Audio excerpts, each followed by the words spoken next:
আরে টুম্পা কি হলো? আরে বলো না, মাথা ব্যথা হচ্ছে সকাল থেকে। আরে তোমার এই গ্রামে আসলেই মাথা ব্যথা করে। হ্যাঁ, গ্রামে আসলে আচ্ছা এখন বলো তো আমি কোথায় ওষুধ পাই, কি করি? আচ্ছা দেখি আমি ওষুধ পাই কিনা। দেখো, এখন কেমন লাগছে? এখন আবার পেট ব্যথা করছে, মাথা ব্যথাটা একটু গেছে, পেট ব্যথা করছে আবার। আরে যন্ত্রণা এখন হলো, ঘটনা হলো তোমার ওই যে পাশের বাসার ভাবিটাও চলে গেল, আবার তোমার ওই সমস্যা। হ্যাঁ হ্যাঁ, হ্যাঁ, পাশের বাসার ভাবিটাও চলে গেছে। আচ্ছা তুমি কি ওই খবর কত বলেছো? কই না তো। বলেনি? না। এ না ফোন না, ফোন না, আমি তোমার মারে বলো, এখনই বলো, ফোন দাও। হ্যালো। হ্যাঁ মা। আরে শোনো না, আগে শোনো। আরে ওই যে পাশের বাসার ভাবি ছিল না, সে চলে গেছে কিন্তু একজনের সাথে। হ্যাঁ হ্যাঁ, বলো না। হ্যাঁ ভালোই হয়েছে, ভাইটা বেঁচে গেল। হ্যাঁ হ্যাঁ।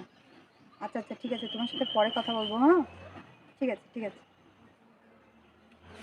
তোমার কি এখন পেট ব্যথা মাথা ব্যথা দুটোই একটু ভালো আগের থেকে? হ্যাঁ, আগের থেকে একটু ভালো লাগছে।